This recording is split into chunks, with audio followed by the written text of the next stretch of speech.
Hi everyone, welcome to the Photobook review. Thanks for joining me for this week's episode. If you haven't already, please like, share, and subscribe. It's been great getting comments from all of you and talking about books, and it's been great to hear that these books are now accessible to a lot of you because you couldn't get physical copies. This week we'll be going over Mike Brodie's book, Period of Juvenile Prosperity. A fascinating book. So let's just hop into it. Mike Brodie's A Period of Juvenile Prosperity. This book was published in 2012 by Jack Woody at Twin Palms Press. What's interesting about Twin Palms Press is that Jack Woody publishes sometimes controversial, sometimes outsider art, sometimes traditional photography. But what's interesting when he's publishing content that might be controversial, the traditional and conservative creations of his book are really fascinating, and there's a contrast between the form of the book and the content of the work. So white margins, lots of white space, two images on each side of the picture. It's kind of cool to see the contrast in the work. So Twin Palms is a really compelling publisher. Mike Brody, who the photographer who made these images, is a fascinating person. He's a photographer who is unpretentious about the work he makes. This book, A Period of Juvenile Prosperity, was photographed over a few years of Mike Brody taking a train across the U.S. In interviews and artist statements, Mike Brody talks about hopping a train to get from Jacksonville to Alabama and to see a friend, and it kind of all started from there. Throughout the book, you see references or characters that seem to be participating in the traditional idea of a hobo lifestyle, a train hopping lifestyle, maybe punk members, people living kind of off the grid. But I think one really compelling aspect of this work is that there's a definite sense of movement that you see in the work. Mike Brody says in an interview that if he wasn't moving, he wasn't doing. And so he was constantly hopping trains. He also says in interviews that people that he met that you see in this book, there's a few reoccurring cast of characters, especially this guy.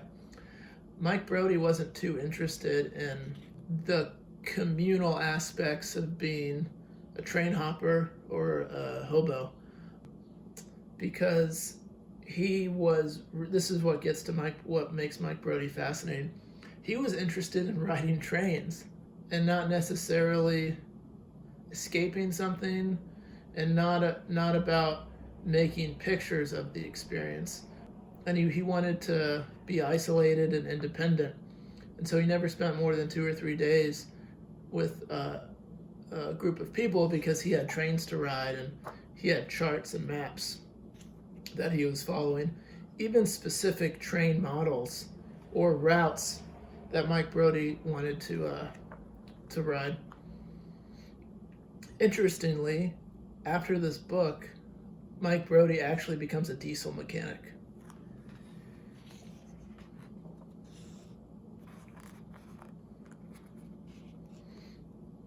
Here's a great image about a sense of movement.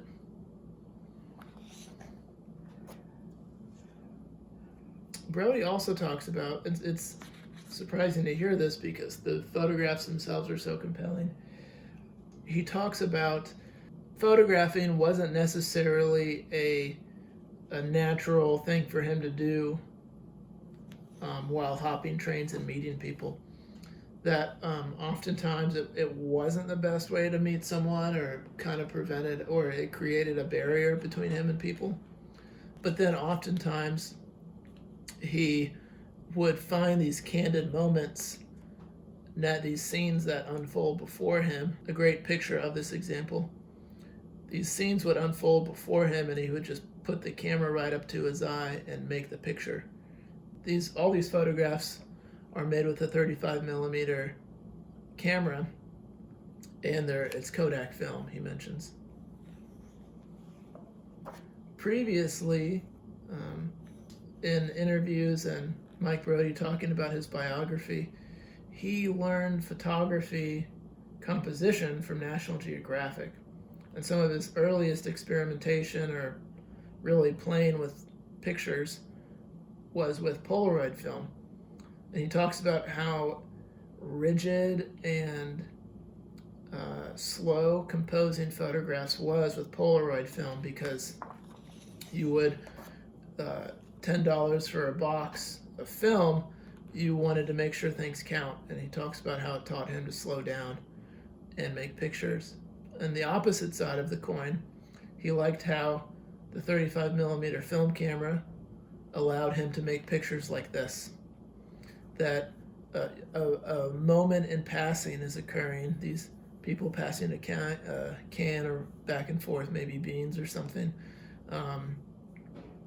that you wouldn't necessarily make this picture with a view camera or a Polaroid camera, because you would want to make sure everything's sharp and in focus. But the 35 millimeter format allows him to do this. This is a reoccurring character who you can identify some of these people from their tattoos or from their shoes in these pictures. So you can kind of see people that he hung out with most often, or people that photographed or photographed sporadically. What's interesting is how beautiful these photographs are because of the detritus and the grit and the dirt on people's feet and under their fingernails. It's almost like a Caravaggio painting. What makes this so compelling is the nobleness of the posing and the gestures of the people, but then the humanness of dirt on the bottom of their feet, grime underneath their fingernails.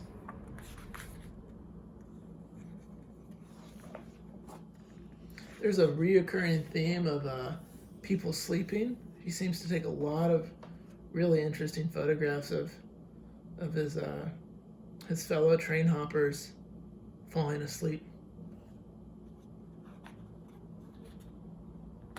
I think overwhelmingly this book is romantic, especially at the beginning of the book.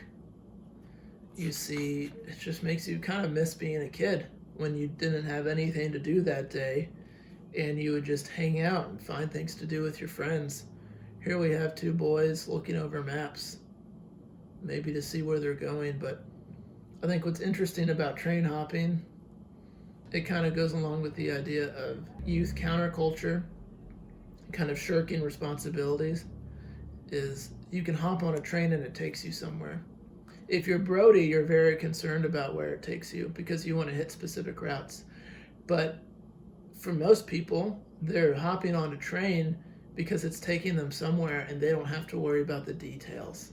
They can be along for the ride and they can experience the surprise, which is different than driving. You know, you have to know where you're going on driving. On highways, you have to put gas in the car. Another photograph of him and his sojourners, wayfarers.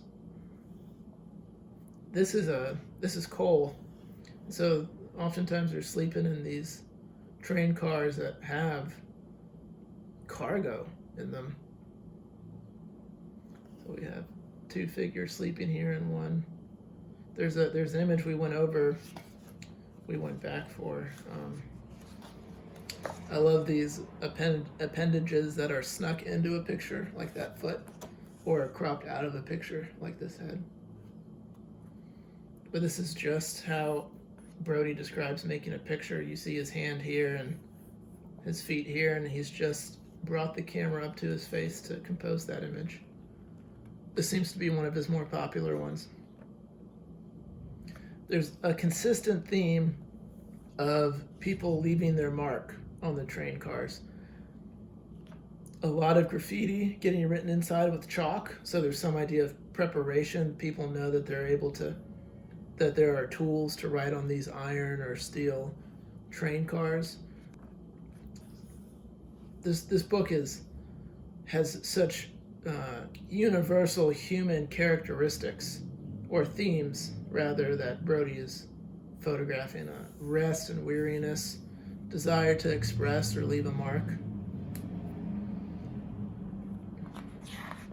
Further on in the book, we'll see ideas of escape.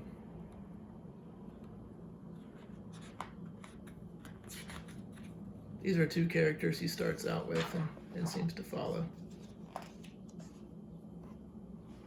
This is a particularly powerful image, I think, because it marks a distinction between someone catching a ride and then this traditional idea of summer RVing. You know, you have two modes of transportation.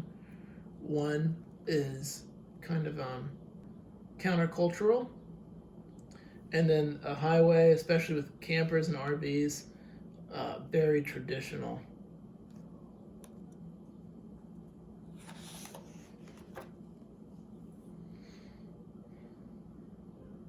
This person would be, I think, on the caboose of the train, because if he was sitting there at the front of the train, I think the conductor would catch him. But oftentimes, if you've ridden trains, the caboose looks just like the front of the train.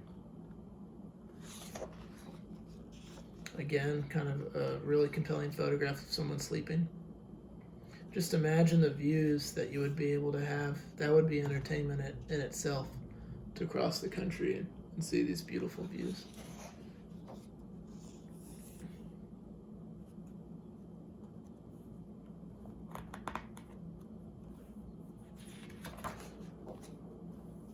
So this marks a shift in the book where things get, I think, pun intended, things get a little off the rails. Mike Brody talks about sleeping in the woods next to the rail cars when it was time to transition.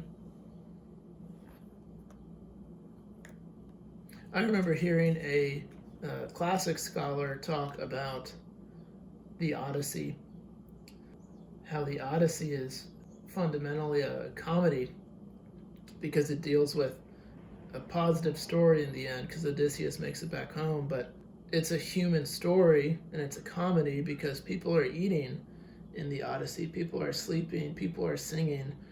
This book reminds me, it seems to parallel the Odyssey so much in that it's showing in a beautiful way the things that make us vulnerable as people. We need sleep, we need community, we need food, we need rest.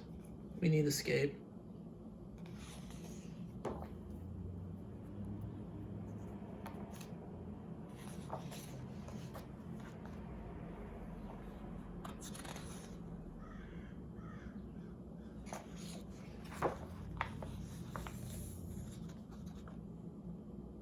Vulnerability, again, a child nursing from their mother.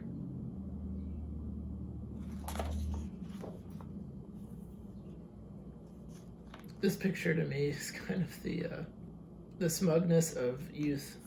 He seems to be happy or content, at least, with his photograph being made in the back of a cop car.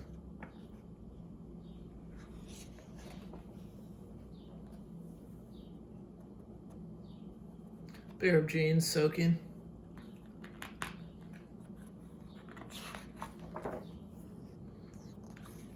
Just to pause right here for a second, because this marks a shift in the book in which the scenic, placid views of cornfields, of the coast, of rural life, of beautiful parts of the country, is in the front half of this book. And they're exteriors and they're beautiful. Most of, if not all of the interiors that Brody includes in this book are more sinister looking, and they're in houses that are falling apart, and the flash that he's using makes them seem harsh, and the circumstances in the pictures don't seem positive or beautiful in the same way. And I think what's interesting about this book is it fits a train hopping lifestyle in that The beauty is out in the world, and it's outside, and you expose yourself to it. And the trouble is staying put. It's inside. It's domestic living. Here we have the same. This was the individual in the back of the cop car. We see things don't look like he's well here. And now he's in the hospital with a neck brace on.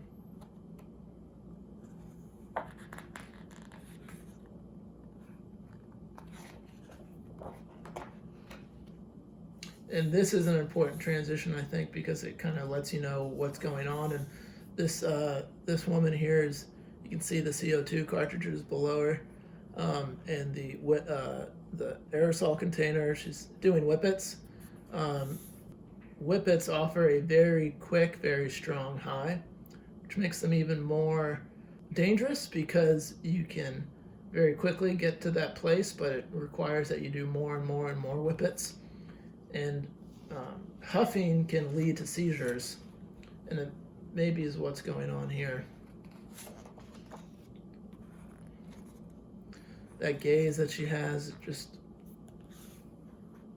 thinking about everything and nothing at the same time.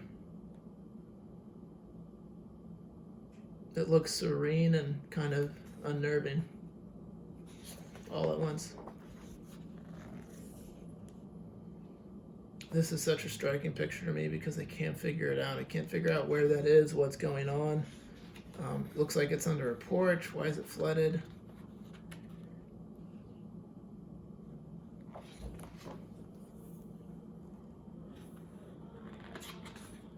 This is an image worth stopping on because I think it gets at the idea I hint at with exteriors, that out in the world and nature there's beauty and there's goodness, and inside in domestic spaces there's trouble for you and there's bad circumstances. This is upon close inspection, this is a pretty kind of shocking picture because of its contrast. Text is a big important component in this book. Mike Brody photographs a lot of graffiti or wall writing, and it's a better experience if you have a loop when you view the book so you can read all the wall text. A lot of it's graphic, kind of high school bathroom humor. But this image in particular, there's a pornographic magazine on a bed with a child's toy, and there's a sex toy, and a black Barbie hanging from the ceiling. There's just so many ways this photo can go bad, but I think it's because of the contrasts. It's a domestic space that's falling apart, so it's not safe, even though it's a home.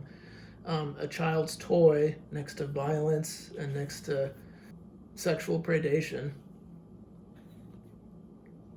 But if you have a loop and you read this wall text up against what looks like these kind of childlike murals that you would find in a nursery, this photograph is emblematic of the sides of people, how we're capable of benevolence and caring and responsibility. The child's toy and the murals, and then more base human acts of completely giving ourselves over to violence, or completely giving ourselves over to carnal urges.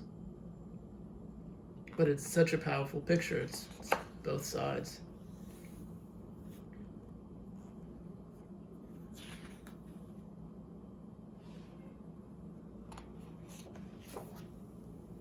So as we go further and further inside, and we're off the rails, we're off the tracks, and inside these spaces, they seem to get a little bit more menacing. These are fingerprint cards with old portraits, silver gelatin portraits on them.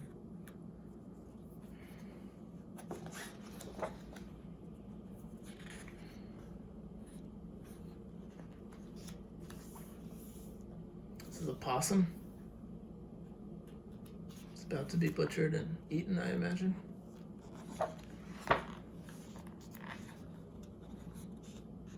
And then all of a sudden you see this kind of grandfatherly older man in a very typical car. Kind of a sense of maybe normalcy or safety. Like I was saying, text is a big component in this work. Here, she's reading Flannery O'Connor.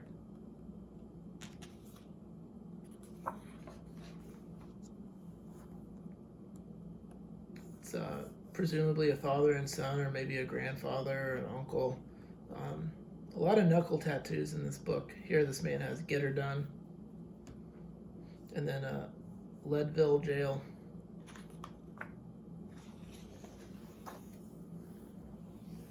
I think this is a great image pairing because I think I know what Brody or Woody were going for here in a human connection.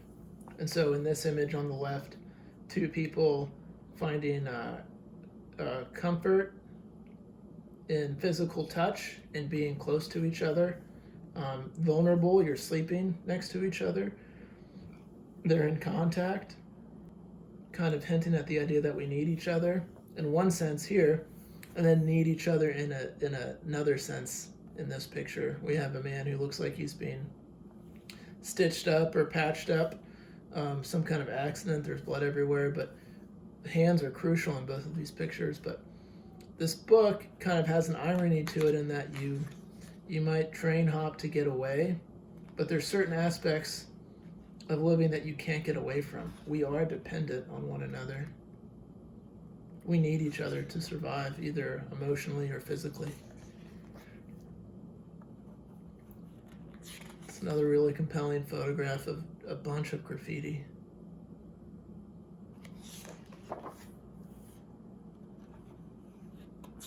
The sequence of this book kind of goes from the romanticism of hopping a train and leaving your worries behind and kind of flying by the seat of your pants to the consequences of escape, the drug abuse or accidents that are the result of wanting to escape. And then slowly the book kind of resembles any day of driving around with your friends. This book is characterized often as being a book about train hopping. From my estimation, maybe only a third of the pictures in this book really involve directly train hopping. A lot of it's just about movement and traveling.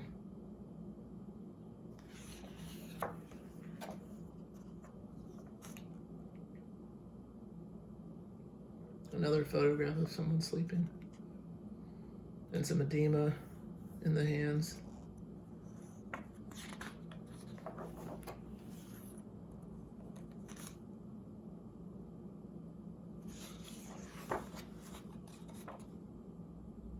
Same character that was sleeping in the truck cabin.